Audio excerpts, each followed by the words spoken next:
So we are on up to number 440 of Conversations with Yogananda. Yeah, this is class number 121. All right. Oliver Black, to whom the master later gave the title Yogacharya, which means teacher of yoga, was the SRF center leader in Detroit, Michigan. The master described Mr. Black to me as highly advanced spiritually. Yogacharya Oliver told me the following story when I visited him at his home. Yogacharya says, I was visiting Encinitas. Master asked me one day to go out driving with him. Word came that he was just then going out the front door to get into the car. It had been raining hard, and when I received that summons, I glanced out the window a little apprehensively and saw that the rain was pouring down heavily. This seemed hardly the ideal weather for a drive. Moments later, I too exited by the front door to join Master. To my astonishment, not only had the rain stopped completely, but the car and the driveway around it were all perfectly dry. The sun shone brightly in a blue sky. I looked around me unbelievingly for a few seconds. Then I looked at Master. For you, Oliver, he said with a quiet smile. The Master once said to me, Swamiji said, God does not perform overt miracles for people as a rule, unless there is an obvious need or for someone who is highly advanced. You know, it's that story, Swami has told that story many times, and I've never exactly known what to think about it. Swami talks about himself when he's trying to tell the same principle.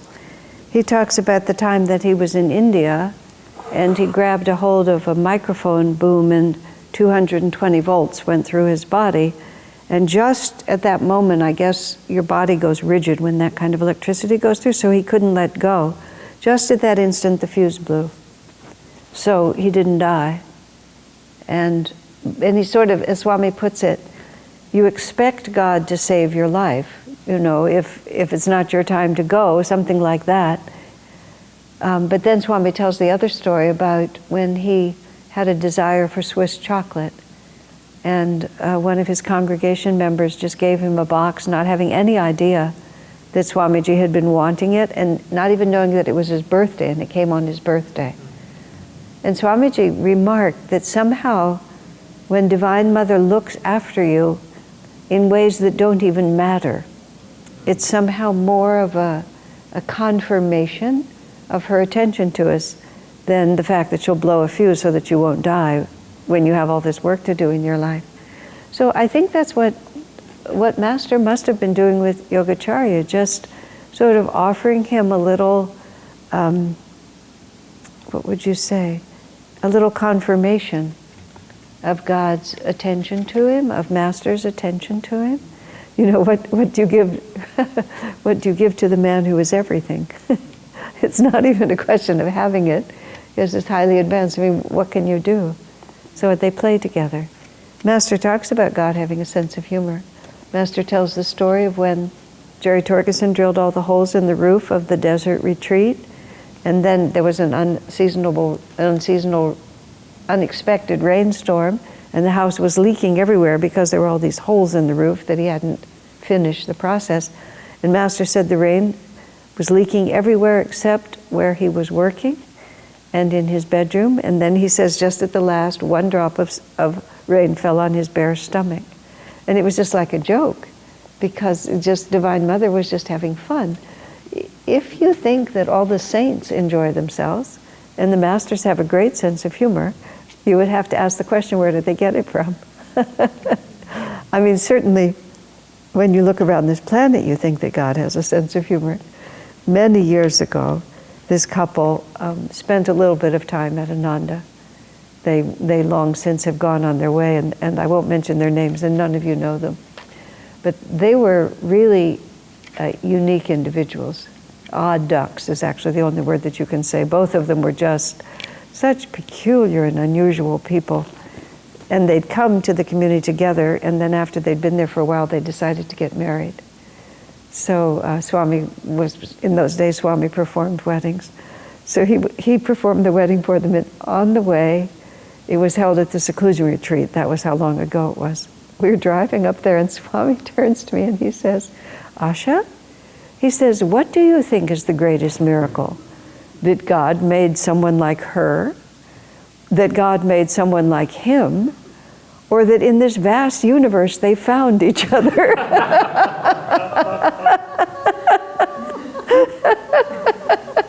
He didn't mean anything untoward by it. He was just speculating and wanted to know what I thought.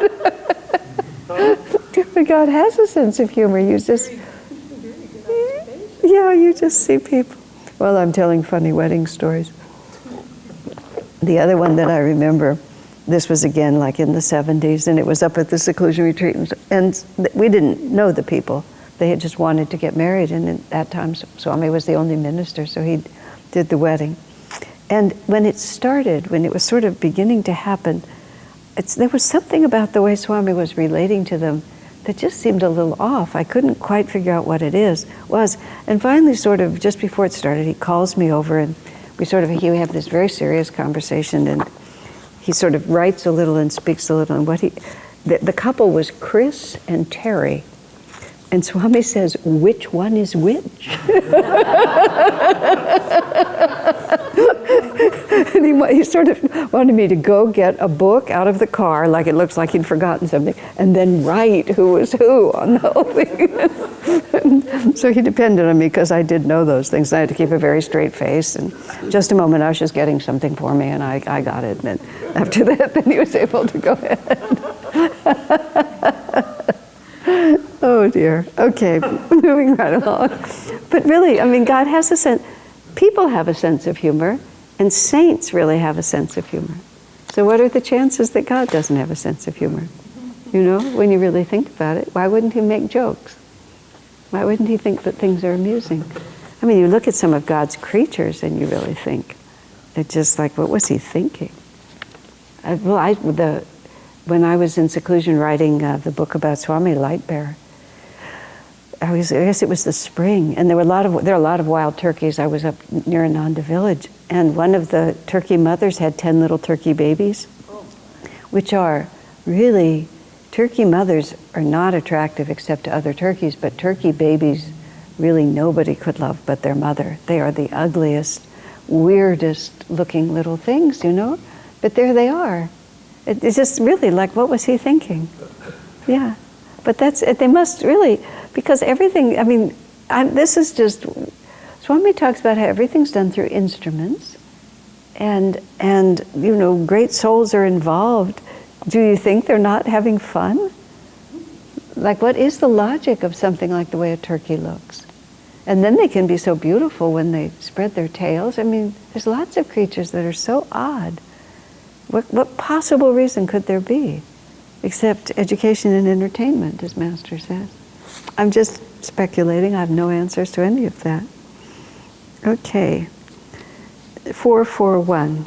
The Master taught in his lessons. Oh, just a second. You know, the other part of it that I did want to say is, you know, Swamiji, Master emphasizes that friendship is the highest form of love, because it's uncoerced. And so that's the relationship we're going to have with God. And the relationship with a friend, the definition of it is that it's a relationship of equality. If there's other character, and it's a relationship of relaxation and a friendship, it's completely reciprocal. When I said something to Swami that was a little cheeky, I think is probably the best word I can think of. Just, he allowed, we were very relaxed. And he said something and I made some sort of joking remark back. Then I got a little nervous, like, I mean, I'd been treating Swami that way for years, but suddenly I became anxious that maybe it wasn't appropriate. And I asked Swamiji if he had ever teased Master, because Swami was quite a tease.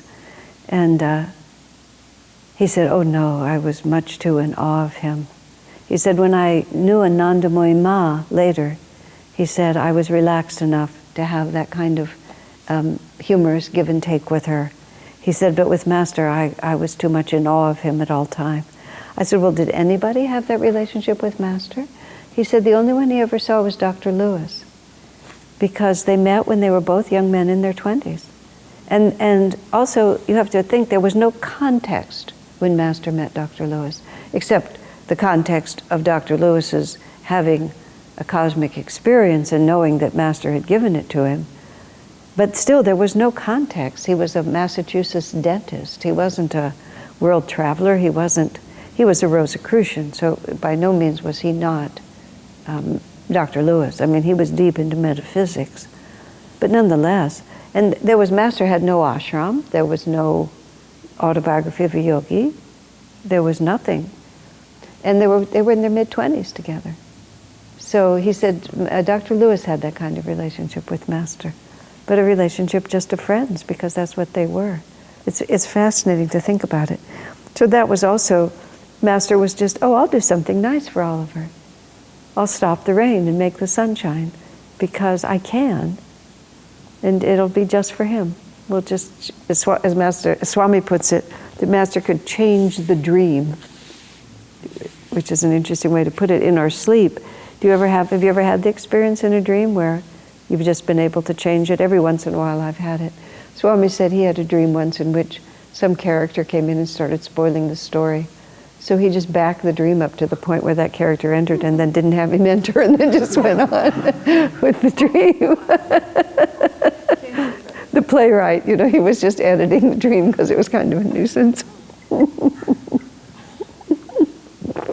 So, number 441, any comments or thoughts before we go on? The Master taught in his lessons that shaking hands with people creates an exchange of magnetism. That, no doubt, is why the traditional greeting in India is the palm folded gesture, the namaskar, instead of the handshake. Nevertheless, he had me stand outside the Hollywood church after his Sunday services and shake hands with the people as they left. Perhaps because they were drawing consciously from me as Master's disciple, I felt dizzy and weak afterward. Later, I mentioned this problem to Master. That is because you are thinking of yourself, he replied. Think of God and feel God's power flowing through you. Then you will be all right. Following his advice, I never again felt drained of energy when shaking hands after the service. Rather, I felt more inspired. I was thinking of what Swami says, what we say every week in the Festival of Light. Pain is the fruit of self-love, whereas joy is the fruit of love for God. And so Master, even though Master talks about this exchange and how you have to be careful, when you have the greater magnetism influences the lesser. And I'm sure Master wanted to use Swamiji as the channel, but he also, because of the life Swami had to leave. Now Swami, he's 24, he's just come to Master. He's just a very young man, and he's very new at all of this. But Master's putting him forward right away. This is, I'm not going to do it, but you're going to do it, and you're going to do it for me. So he was training Swamiji in so many different ways to really understand how to actually be a channel in this way. Being a channel for the inspiration of the Masters is a very,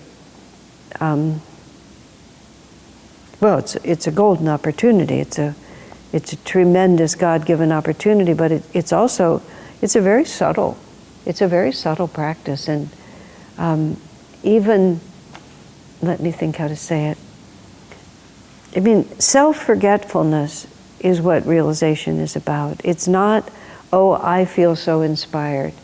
It's that there's just nobody there.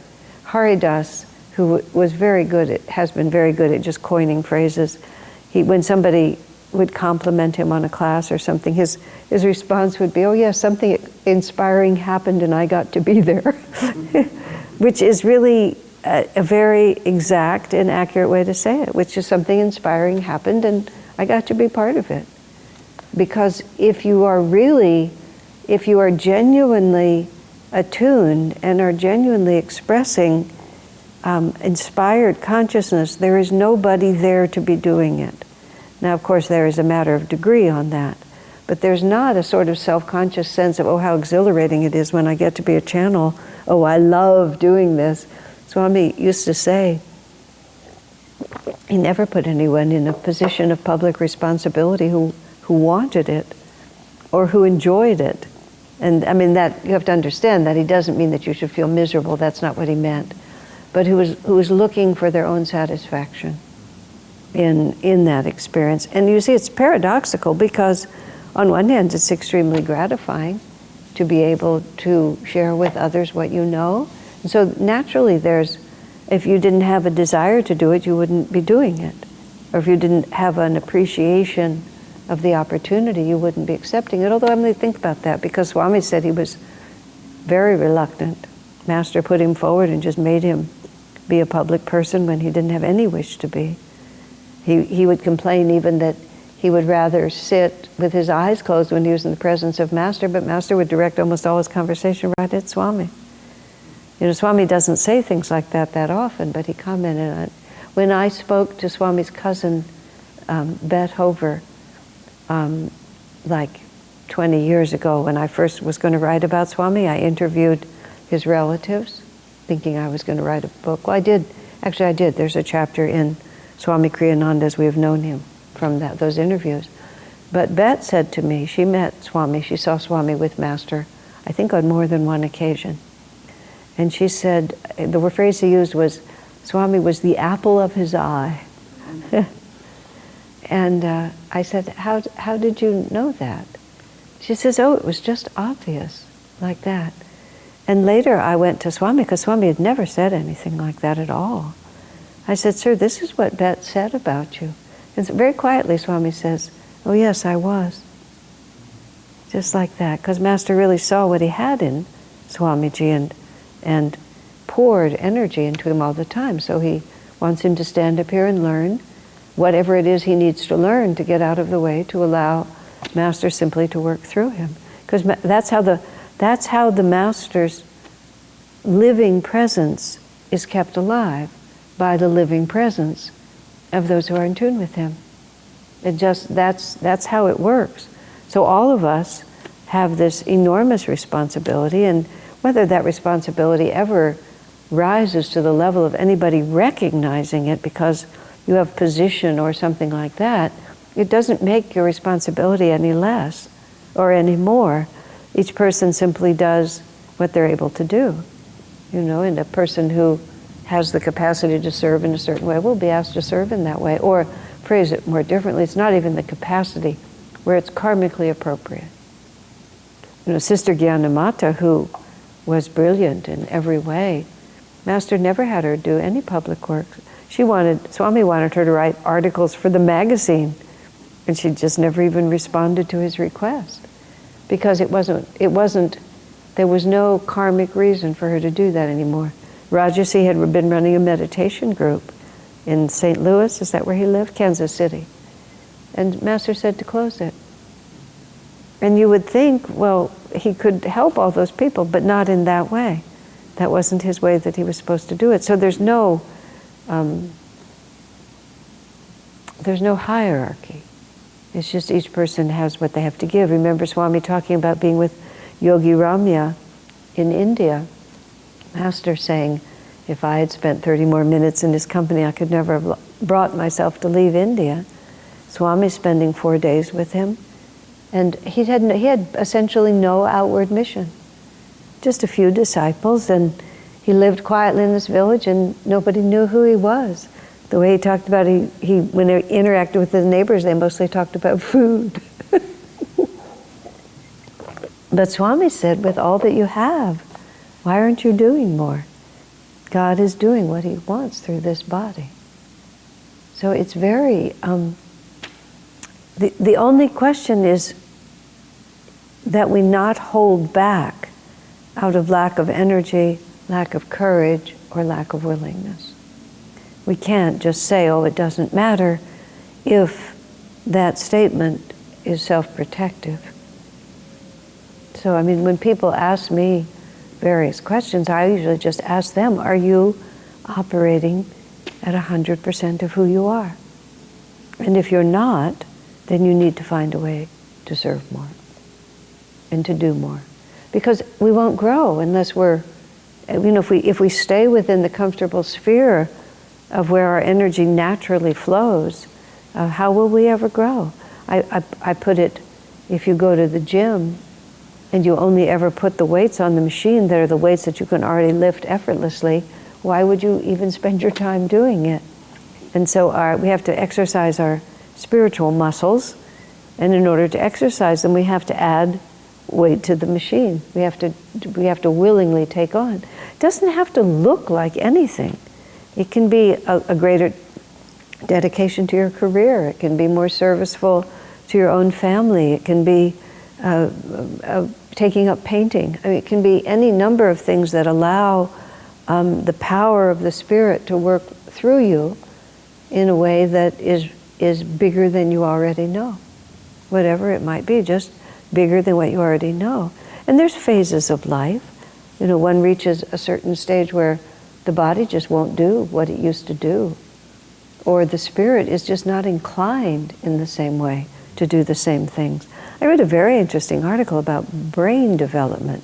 It was written by a businessman, I think, or something like that. But it was talking about how the brain and the inclination. It was like they were reaching for the 4 ashrams of yoga, but they were talking about it from the point of view of how the brain works, and how just at certain decades of life, the brain works in a certain way. And as you get older, your brain isn't as outwardly focused or creatively focused or innovatively focused. And they talked about what a mistake it is, because a person will spend 4 decades arriving to a certain pinnacle, and then they'll hold their position for another 20 years, even though at that point they're no longer actually effective in that position because their whole orientation has shifted, which we see all the time. And this man actually resigned, the man who wrote the article, he resigned from the peak position he had reached because he realized that he was no longer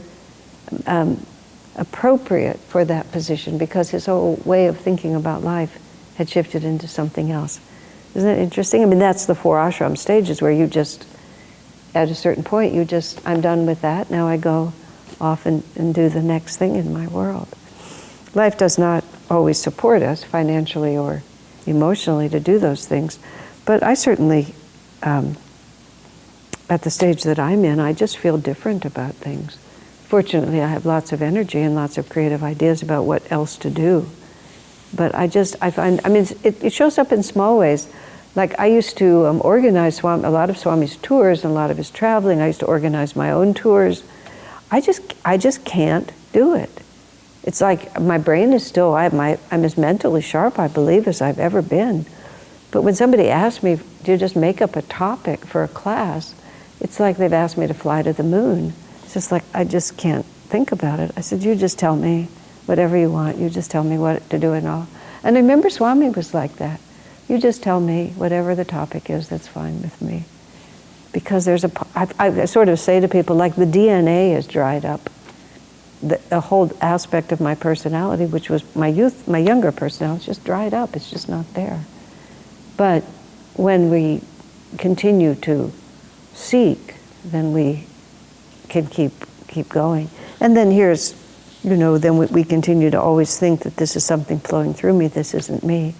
And I can't take responsibility, and I can't even, I can be humbly grateful.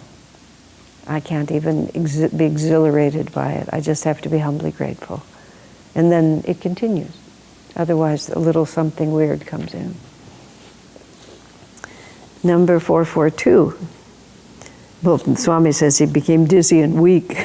We're lucky if we become dizzy and weak when we're out of tune. I mean, that's just great. I feel dizzy and weak because I'm out of tune. Wouldn't that be fabulous? Then you could just tell. Oh. Sometimes it does come like that. Although usually something just whacks you in the head. Just something, you're just walking along and all of a sudden, oh my gosh. Okay. 442. The oddest thing happened to me, this is not about attunement, but it's so funny how karma just hits you. I was walking across the playground out here, outside the church, and all of a sudden, at my feet was this sort of greeny rubber ball, And I have no idea. The next thing I knew, my feet were totally tangled up in the ball, and I was flat on the ground with a very, really satisfying whack when the back of my head hit the ground. But it was just like, how did that happen? Because I'm not stupid enough to step on the ball. Like, what happened? But karma just takes over.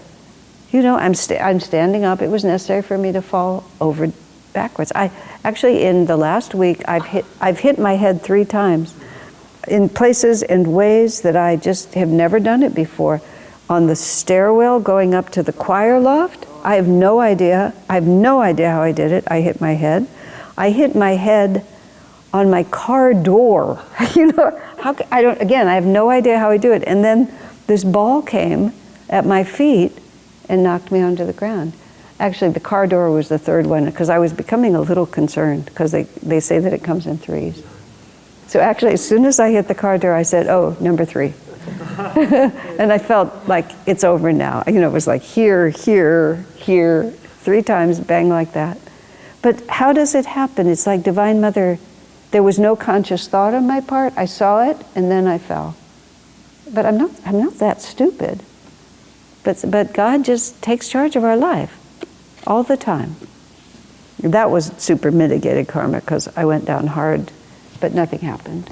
Except I just sort of lay there and thought, this is really interesting. Here I am on the ground. When I fell off my bicycle, I was wearing the bicycle helmet, and my head went wumpa, wumpa, wumpa, wumpa, like this. And I remember as I was bouncing thinking, that's why we wear bicycle helmets. But without the helmet, I just went whack and just lay there. I thought that was quite, I thought, wow, that was quite a sound. I didn't know that one's head could make such a sound. I'd heard such things before. So then I had to just lay there and see if there was anything wrong, which there wasn't. But strange, isn't it? We're just so vulnerable. Just absolutely vulnerable. I'm walking across the playground, then I'm flat on the ground. I could have cracked my head open. Who knows? Why, we have to be in the presence of God every single minute. Because it could be our last, or we could be on the edge of some enormous karmic shift, or some karmic cloud can be following us. Who knows what it is? You just have to always be current, is the way I like to think about it. I like to just stay current. Whatever it is, I like to be on it. I don't like to wait. I don't like to have it build up. I don't like to think, oh, I'll deal with that some other time. I mean, if it's real. Just little stuff, you can't help it. Okay. Questions or comments before we continue? Number 442. A man came to Mount Washington and was accepted by the master for training. The man received Kriya Yoga initiation and practiced it with great fervor for a few months. Once he told me he meditated for a full day and night without a break. Impatient, however, with the seeming slowness of his progress, he left the master at last in discouragement. Incredible, isn't it? Commenting later on this devotee, the master told me, he will never find God that way. He's like a merchant who says, Lord, I have given you so many kriyas. Now you have to keep your side of the bargain and give me so much realization. God never responds to such mercenary devotion. He accepts nothing less from us than our unconditional love. Swami writes, I wondered if it wasn't of him that Master was thinking when he wrote in his Gita commentaries of some people who meditate with great willpower but without devotion, and who abandon their spiritual practices in time. Because you're putting out all this energy for the gold medal, and the gold medal doesn't come, you don't get picked for the team, you don't get chosen, you don't get what you want. You know, this is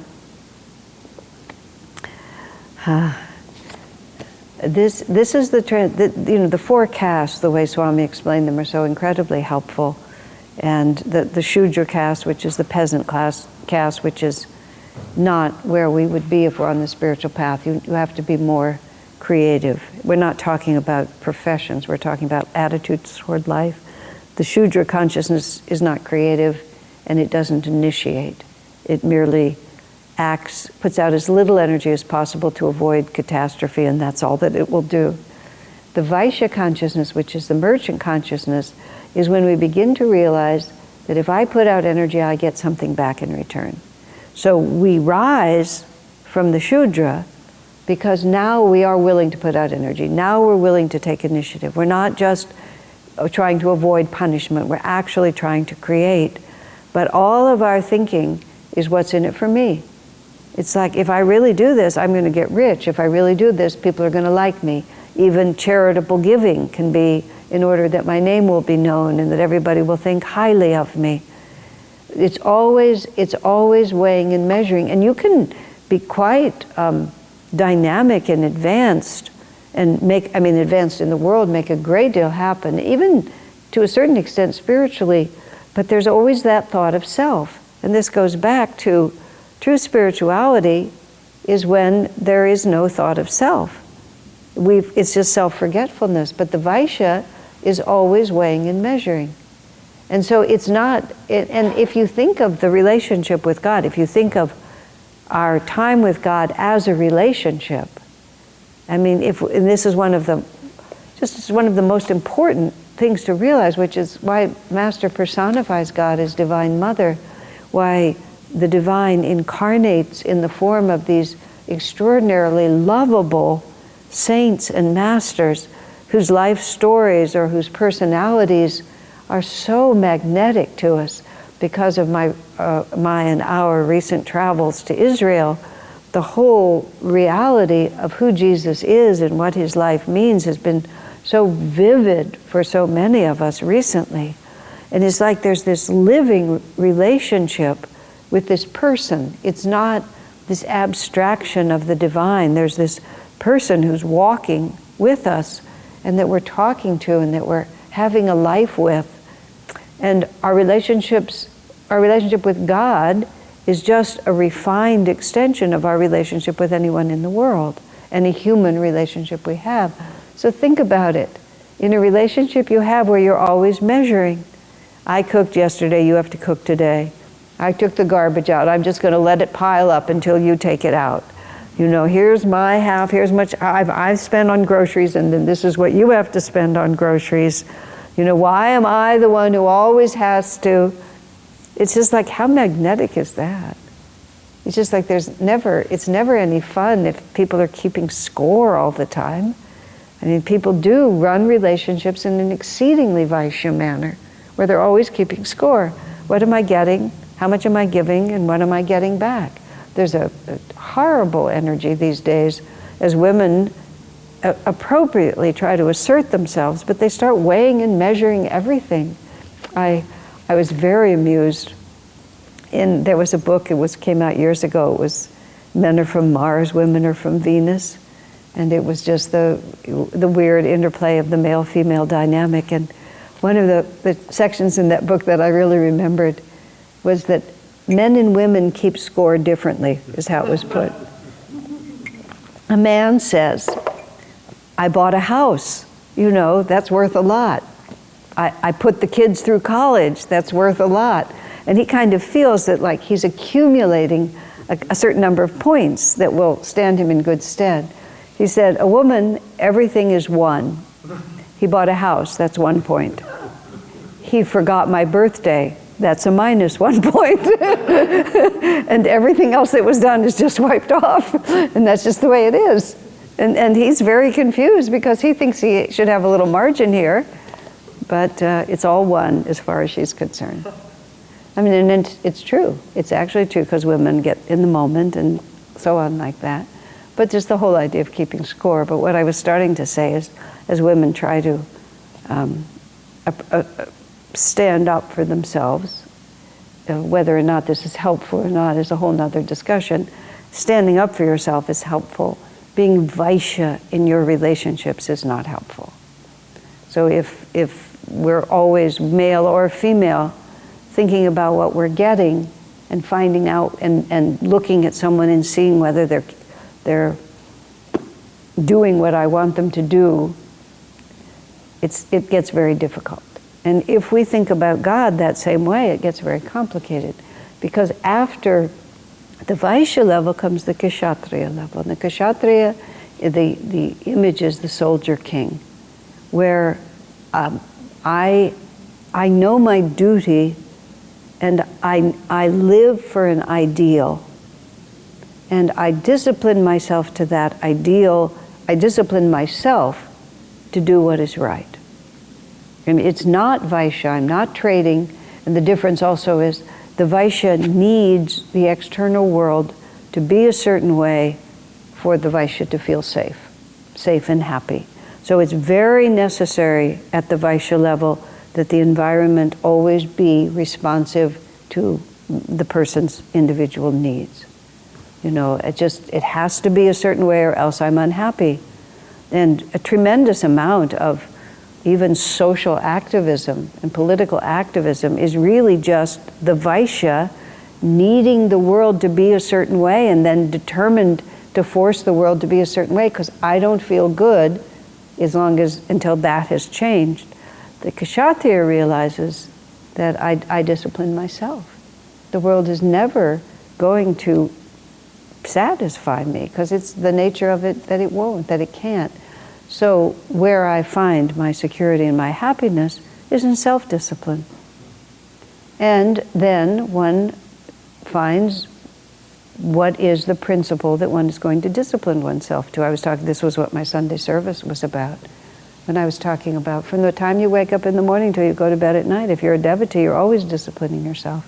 You're always, and it doesn't necessarily look hard and austere, but you're always choosing. You're always choosing to, at least in the direction of, even if it's not very well done, even if you're only giving it a glance just before you do the wrong thing, but at least you're looking over there and you know it's there.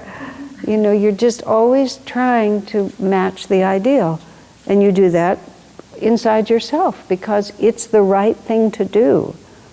And so you may decide that these friends are too selfish for you to enjoy because it's too unbalanced a relationship and it's not anything that you want because they never give, they only take. So it's not like you have to be a doormat or a fool, but you just simply observe, you know, that this is what these people are like, and if it doesn't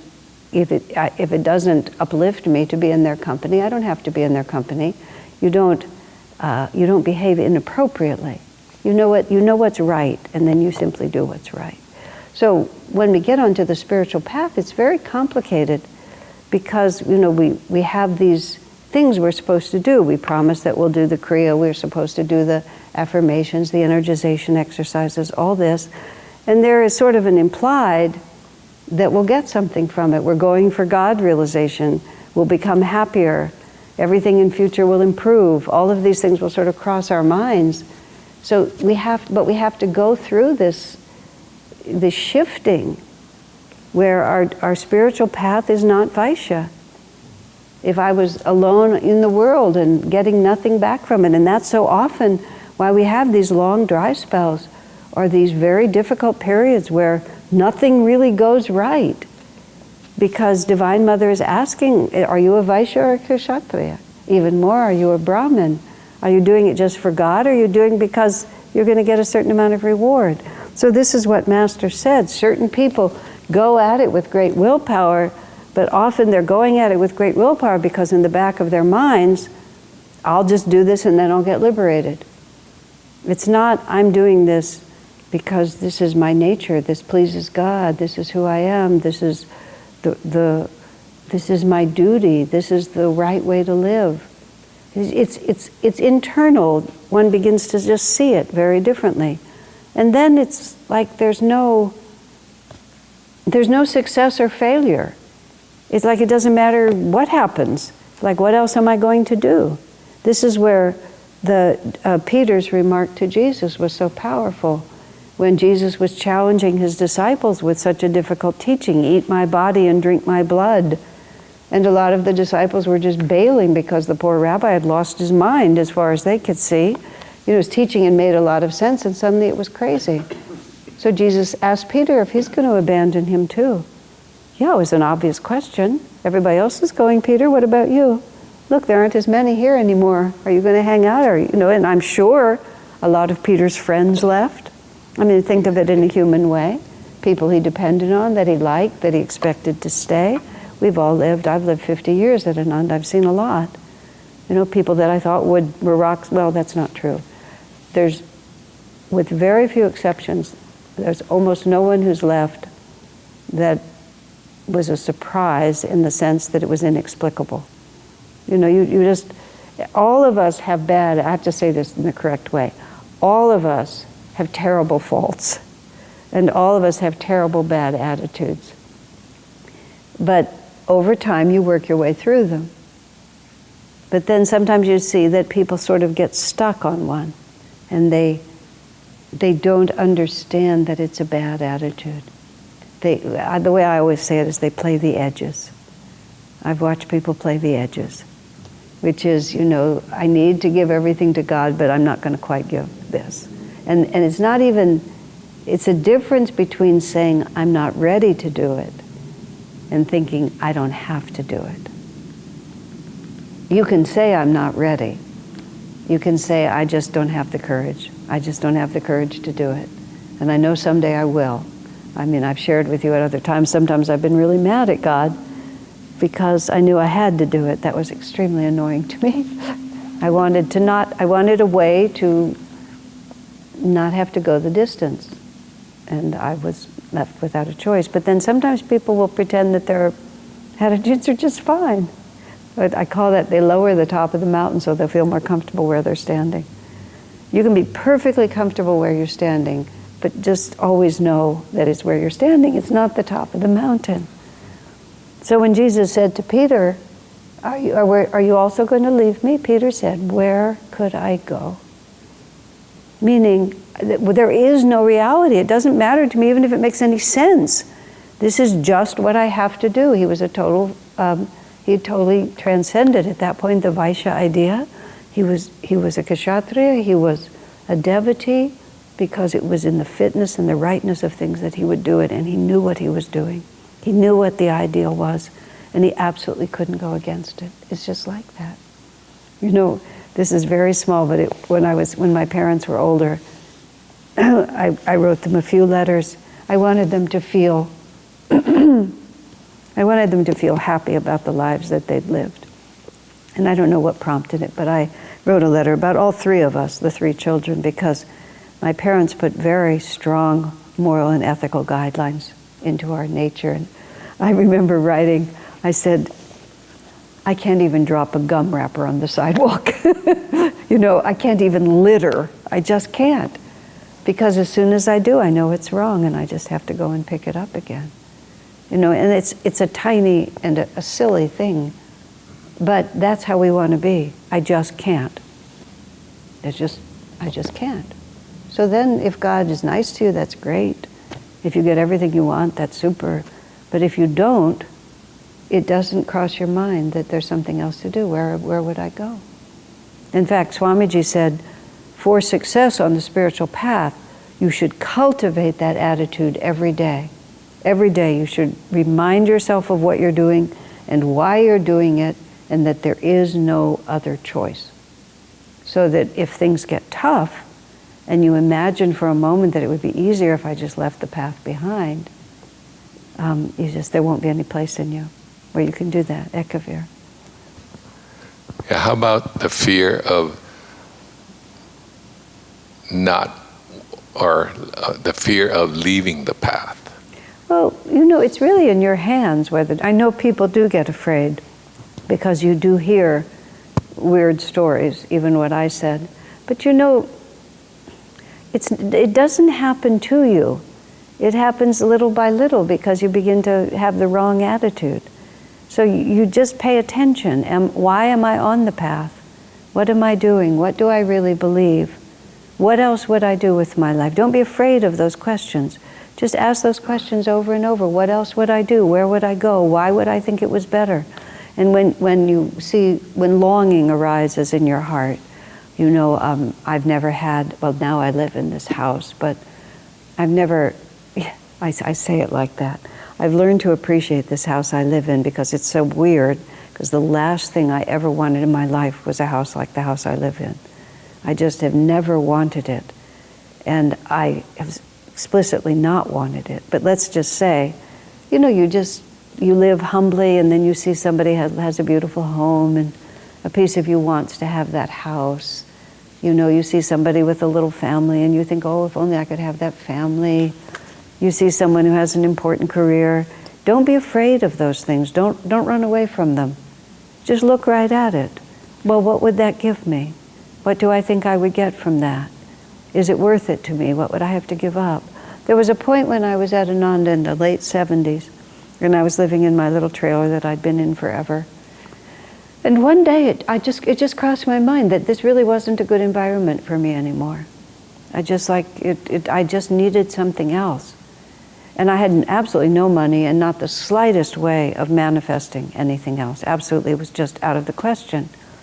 So I asked myself, because I was perfectly capable, I knew, of earning as much money as I ever wanted to earn. And if I really wanted to have a house or a this or a that, I could go and get it. It wasn't like I couldn't go and get it. But in order to go and get it, I would have to leave the life that I was living. But I remember I looked at it. I wasn't afraid to look at it. Is it worth it to me? And I decided, no, actually it isn't. But then a year or two later, all of a sudden I was living completely differently. And it just happened to me because my intuition was correct. But every time one of those longings comes, don't run away from it. Because then it won't build up subconsciously. Because otherwise it builds up subconsciously and then suddenly it ambushes you. And like me and that little rubber ball, all of a sudden you just find yourself somewhere and you don't really know what happened in between. But if we stay awake and we pay attention, and even if we say, well, Divine Mother, I need a life partner, I really want to have children, I don't have enough money, I need to travel, whatever it is, just say it out loud, and then see what happens. And then you have to make choices. What am I going to do? That's how you avoid, to use a few examples that I know, one man who really is really part of Ananda, but he left. He just kept track all the time of everything, that unfair thing that ever happened to him. It was just stunning. And every time he would get annoyed, he would bring out the whole list. And just like I just couldn't believe he was keeping track, but he was always keeping track. And he was never thinking the Divine Mother was in charge, and if these things happened to me, maybe there was a good reason. Just blatant wrong attitudes. Does that make sense? I can give other examples, but it's on like that. Okay, let's take a little break then. Let's take 5 minutes. Another aspect of the transition between Vaishya and Kshatriya is even the desire for liberation. It's a little bit tricky, that one. Because even the thought, I will be liberated, can become an egoic, I'm doing this for what I get. So it's a fine line. There's some place in the Bhagavad Gita commentary, and I am now doing the commentary page by page, and when I find it, I will make a big note because I can't find it again. Swami has about 2 paragraphs that says, don't think about your liberation. Don't be so self-preoccupied that you're worried about it. Just do what you need to do. And when he wrote that, when I read it, I said to him, sir, this has always seemed to me like a point worth making. Because even though Swami himself has urged us to become Jivan Muktas and said you can become a Jivan Mukta, you can become free in this life. I mean, he doesn't need to be consistent. He can say different things at different times because it depends on what the audience needs and what's needed in the moment. But there can be, I'm doing this for what I can get, even in the desire to be liberated. And that can become a slightly Vaishya way of thinking about it. I mean, if there was no liberation at the end of it, would I not do it? I mean, why am I doing what I'm doing? Why am I serving? Why am I meditating? Why am I trying to live according to high ideals? Is it because of what I can get?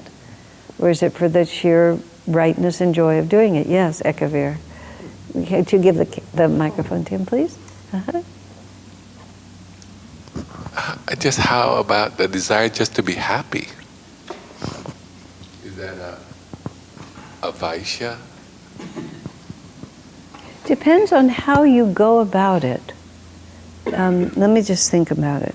There is what's known as a desireless desire. The desire for liberation is not a desire because that which will be the end of all desires, there can't be ego in that, in the desire that wishes to transcend the ego. So it's not egoic to want to transcend the ego.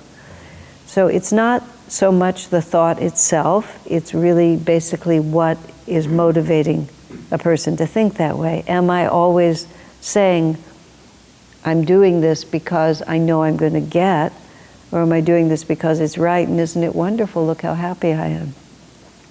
You know, it's like it's the grace of God. I'm grateful. I'm grateful to God for what He gives me, and I'm always grateful to God for whatever He gives me. And these are like the attitudes you have to confront in yourself. I mean, I myself, I had this idea that, I don't know why, I just thought it would get easier. And I really started thinking about, or that there would be smooth sailing. You know, recently, as we all know, we've been having to deal with a lot of insecurity in the fundamentals of our community life because of the ownership of the property, which has suddenly become very complicated. And I had to go through a lot but I thought it was settled. You know, I thought it was done. I'm 72 years old, why am I having to deal with this? You know, I spent all this time helping to establish this, and I just wanted to just kick back and enjoy it. So there's just these levels of thinking that become entitlement and become Vaishya. Instead of why on earth why would He make it easy for me? Why would He not continue to ask me to grow? That's what I finally had to think. Why would He not keep asking me to grow? And some part of me thought that He wouldn't, because I'd already done a lot. Let's see. I did call in a favor when my mother, after 15 years of Parkinson's, and what happens at the end, for her at least, it started giving her seizures. And she only lived a month from the first seizure to her death, and it was the grace of God. And she had one of these seizures when I was there, and we had to go to the emergency room, and we were in the little chamber with the little curtain around us, and my poor mama was just curled up on the bed there. I called all the masters into the room, and I could see them. I lined them all up in chairs. And I said, basically, I've done a lot for you, and I need a favor now. You know, which is, this is not an option. You know, you're not going to torture this woman like this. And within like 10 days, she died, which was good, because it just, you know, all of a sudden her life was becoming untenable. It had been challenging, but in a positive way. But that's the only time I ever really said, you owe me, because I felt they did. But it was a lover's quarrel, you know, to insist on that. This is not an option. But those little habits come in when we started having to deal with all that we've had to deal with locally with the community. Part of me was just like, oh, come on, give me a break. And like, why? Why would He give me a break? So you just have to ask it. That's how you stay on the path. You stay on the path not because you don't have wrong attitude, but when wrong attitude comes, you relate to it honestly. And even if you say, I'm still mad about this, it's a lover's quarrel, it's okay.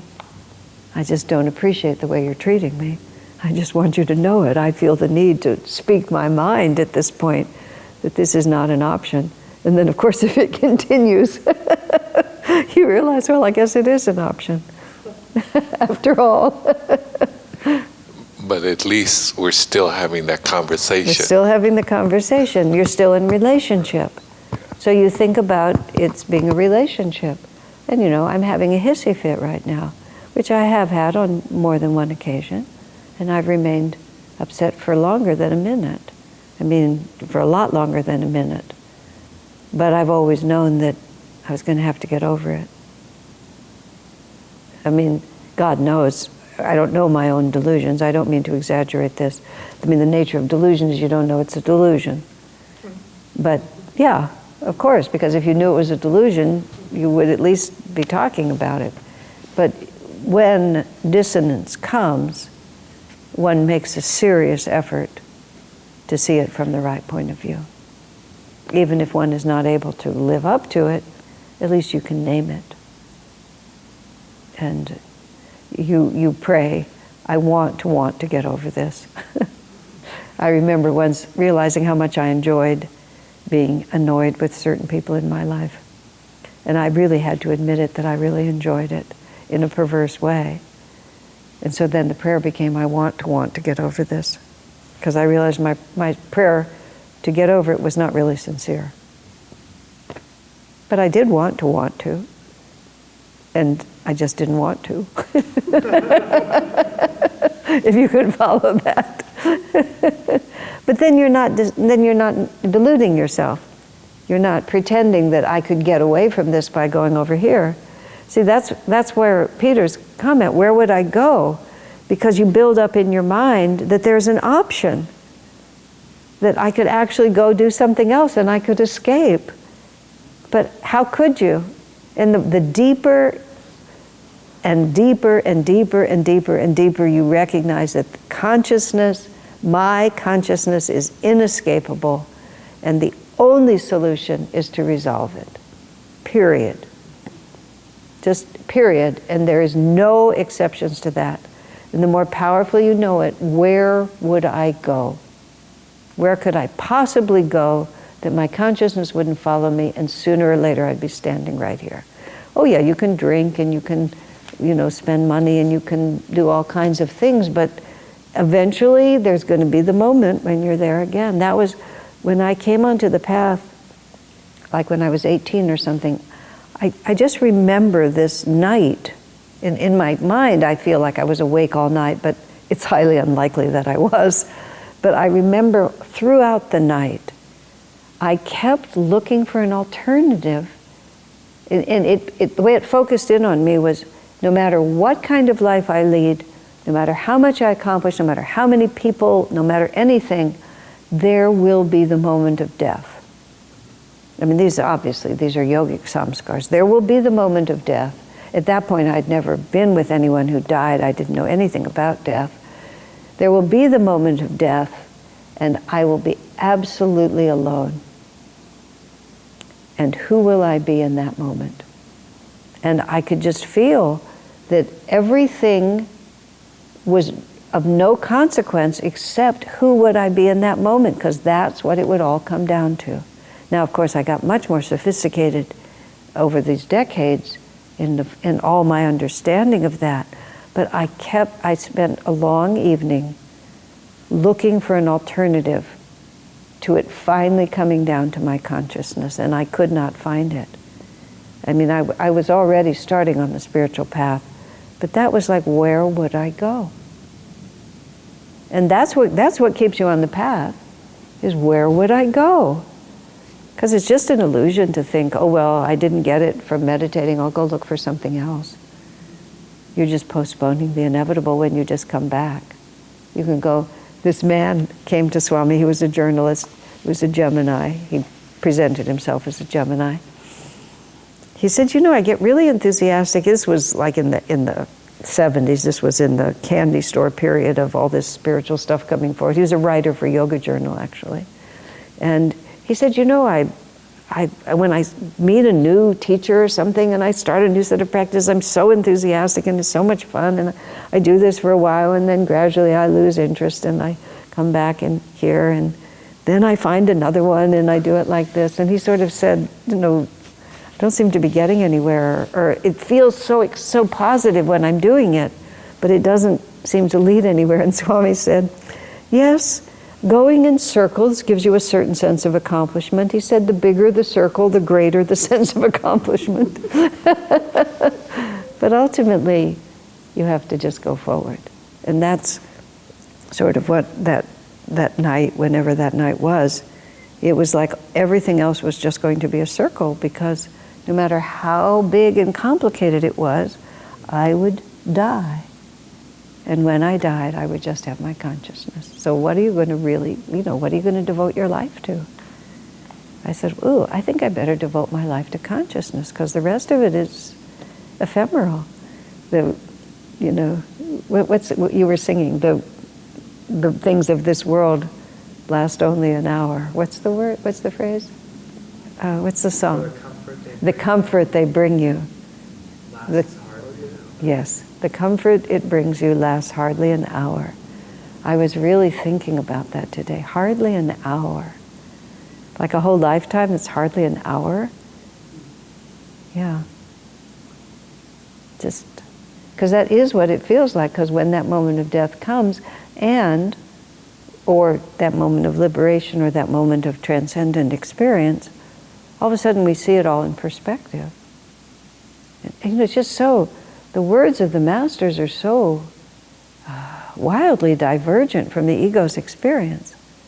Because the ego is just having a wholly different experience.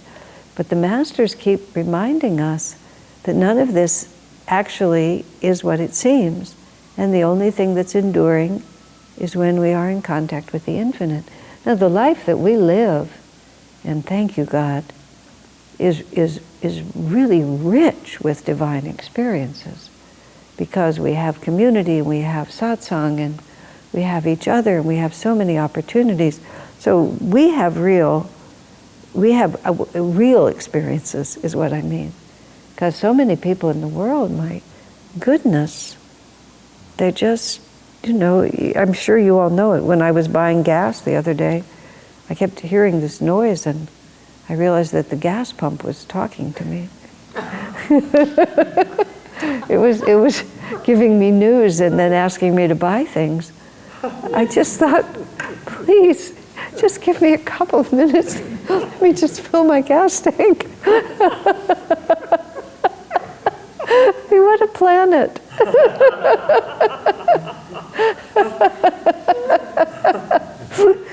That might be the end of tonight's class. I don't think we can top that, so we probably should just stop here. All right, is there anything else that we need to talk about? Or have we done it? Okay, so tonight we went from number 440 through number 442. Okay.